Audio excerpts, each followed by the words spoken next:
AI हमारी दुनिया को बहुत तेजी से बदल रहा है ना?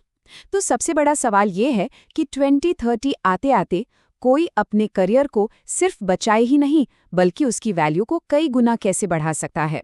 चलिए आज इसी को समझते हैं। सोचिए, ये कितनी बड़ी बात है। ये किसी बड़े इन्वेस्टर या कंपनी की नहीं बल्कि आम लोगों की कहानी है। और पता है क्या, इतिहास गवाह है कि ठीक ऐसा ही एक बहुत बड़ा बदलाव आज फिर से हो रहा है। और ये मौका बिल्कुल असली है। देखिए, सबसे बड़ी दिक्कत पता है क्या होती है? जब भी इतिहास में कोई इतना बड़ा आर्थिक बदलाव आता है ना, तो ज्यादातर लोगों को इसका एहसास तब तक नहीं होता जब तक मौका हाथ से निकल नहीं जाता। वो बस बाद में सोचते रह जाते हैं, काश मैंने उस वक्त कुछ कर लिया होता। अगर इतिहास को देखें ना तो एक पैटर्न साफ नजर आता है। 90s की शुरुआत को याद कीजिए। तब ज्यादातर लोगों को तो ये भी नहीं पता था कि वेबसाइट आखिर होती क्या है, और कुछ ही सालों के अंदर जो लोग जल्दी समझ गए वो करोड़पति बन गए। यही सेम कहानी सोशल मीडिया के साथ हुई। 2004 में फेसबुक को लोग बस एक खिलौना समझ रहे थे, पर 2012 आते आते इसने उन लोगों की जिंदगी बदल दी जिन्होंने इसका पोटेंशियल पहले ही देख लिया था। अब वही पैटर्न एआई के साथ दोहराया जा रहा है। और अब हम आज के दौर में हैं। जो बदलाव आज शुरू हो रहा है वो इंटरनेट या सोशल मीडिया से भी कहीं ज्यादा बड़ा और तेज है। और ये सिर्फ कोई राय नहीं है, बल्कि डेटा, आंकड़े यही कहानी बताते हैं। अर्थशास्त्री इसे 5वीं औद्योगिक क्रांति का नाम दे रहे हैं। मतलब भाप के इंजन, बिजली, कंप्यूटर और फिर इंटरनेट के बाद ये अगला बहुत बड़ा बदलाव है, जहां एआई और ऑटोमेशन हमारे काम करने और जीने के तरीके को जड़ से बदलने वाले हैं।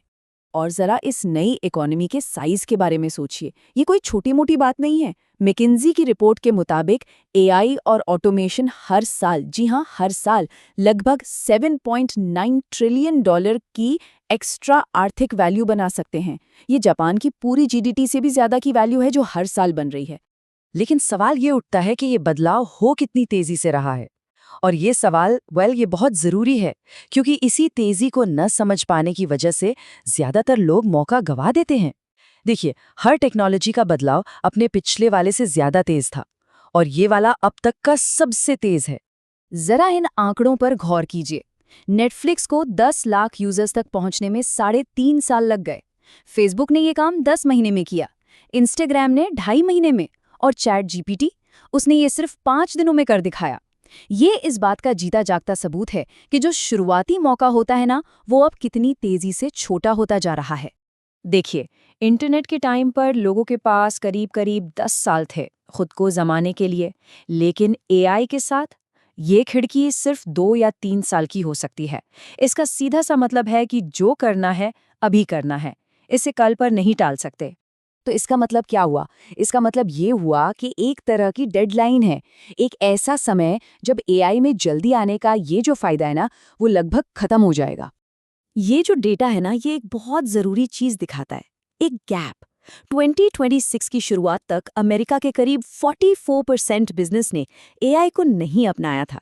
और यही वो मौका है, यही वो खाली जगह है जहां कंसल्टेंट्स, नए बिजनेस ओनर्स और स्किल्ड लोग अपनी जगह बना सकते हैं। तो सबसे काम की बात यह है, 2030 तक एआई एक नॉर्मल चीज बन जाएगी, जैसे आज इंटरनेट है।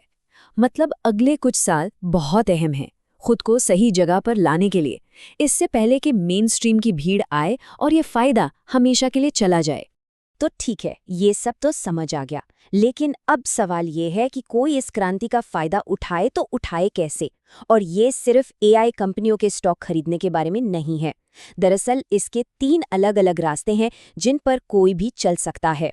तो कोई निवेशक बन सकता है जो इस क्रांति की नींव बना रहा हो, या फिर एक उद्यमी जो दूसरे बिजनेस को एआई अपनाने में मदद कर रहा हो, या फिर एक कर्मचारी जो इन नए टूल्स को सीखकर अपनी कंपनी के लिए इतना जरूरी बन जाए कि उसे कोई रिप्लेस ही न कर पाए। पहला रास्ता है निवेशक का। वो कहावत तो सुनी होगी, गोल्ड रश में सोना खोजने वालों से ज्यादा पैसा फावड़े बेचने वालों ने कमाया था। आज के एआई गोल्ड रश के फावड़े हैं सेमीकंडक्टर चिप्स, जो एआई का दिमाग है, डेटा सेंटर्स, क्लाउड कंप्यूटिंग और साइबर सिक्योरिटी। कोई भी एआई कंपनी जीते, इन सेक्टर्स को तो फायदा होना ही होना है। दूसरा रास्ता है उद्यमी या एंटरप्रेन्योर बनने का। इस वक्त मार्केट में उन लोगों की जबरदस्त डिमांड है जो छोटे और बड़े बिजनेस को एआई लागू करने में मदद कर सकते हैं। और अच्छी बात यह है कि इसके लिए डेटा साइंटिस्ट होने की जरूरत नहीं है, बस एक आम बिजनेस ओनर से थोड़ा ज्यादा जानना ही काफी है। चलिए एक छोटा सा उदाहरण देखते हैं। मान लीजिए कोई सिर्फ 5 छोटे बिजनेस को एआई ऑटोमेशन से हर हफ्ते उनके कुछ घंटे बचाने में मदद करता है और वो हर महीने इसके लिए $1000 चार्ज करते हैं। ये सीधे सीधे $60,000 सालाना की आमदनी है और ये एक ऐसा स्किल है जिसे आज सीखा जा सकता है। और अब बात करते हैं तीसरे और शायद सबसे बड़े ग्रुप की, यानी कर्मचारियों की। जो लोग न तो निवेश करना चाहते हैं और ना ही अपना बिजनेस शुरू करना चाहते हैं, वो अपने करियर को कैसे सुरक्षित और बेहतर बना सकते हैं। ये लाइन इस पूरी बातचीत का शायद सबसे जरूरी हिस्सा है। मतलब डर इस बात का नहीं होना चाहिए कि नौकरी चली जाएगी, डर इस बात का होना चाहिए कि कहीं कोई अप्रासंगिक या इररिलेवेंट ना हो जाए। जो इंसान इन नए टूल्स का इस्तेमाल करना सीख लेगा, वो अपनी कंपनी के लिए पहले से कहीं ज्यादा कीमती बन जाएगा। और ये सिर्फ कहने की बात नहीं है, आंकड़े भी यही बताते हैं। MIT और हार्वर्ड की एक स्टडी में ये पाया गया कि जो कर्मचारी AI का इस्तेमाल करते हैं, उनकी प्रोडक्टिविटी 40% तक बढ़ जाती है और उनके काम की क्वालिटी भी बहुत बेहतर होती है। सोचिए, ये कितना बड़ा कॉम्पिटिटिव एडवांटेज है। तो एक कर्मचारी के लिए गोल बिल्कुल साफ है, वो टूल सीखना जो कंपनी का समय और पैसा बचाते हैं, चाहे वो मीटिंग की समरी बनाना हो, डेटा को एनालाइज करना हो या रोजमर्रा के बोरिंग कामों को ऑटोमेट करना हो। जो इंसान इन स्किल्स को सबसे पहले सीख लेता है, वो अपने काम की जगह पर सबसे वैल्यूएबल बन जाता है और यही चीज प्रमोशन, सैलरी हाइक और जॉब सिक्योरिटी की गारंटी बनती है। तो घूम फिरकर हम वहीं आ जाते हैं जहां से बात शुरू हुई थी। आज हम AI क्रांति के उसी मोड़ पर हैं जहां 1995 में इंटरनेट था। अभी भी वक्त है, अभी भी शुरुआती दौर है, लेकिन ये मौके की खिड़की हमेशा के लिए खुली नहीं रहने वाली है। तो आखिर में सवाल ये है जो हर किसी को खुद से पूछना होगा। 10 साल बाद जब कोई पीछे मुड़कर देखेगा तो वो क्या कहेगा? क्या ये कि हाँ, मैं समझ गया था कि क्या हो रहा है और मैंने इसमें हिस्सा लिया, या ये कि मैं बस किनारे खड़ा इसे गुजरते हुए देखता रहा? चुनाव हर किसी का अपना है।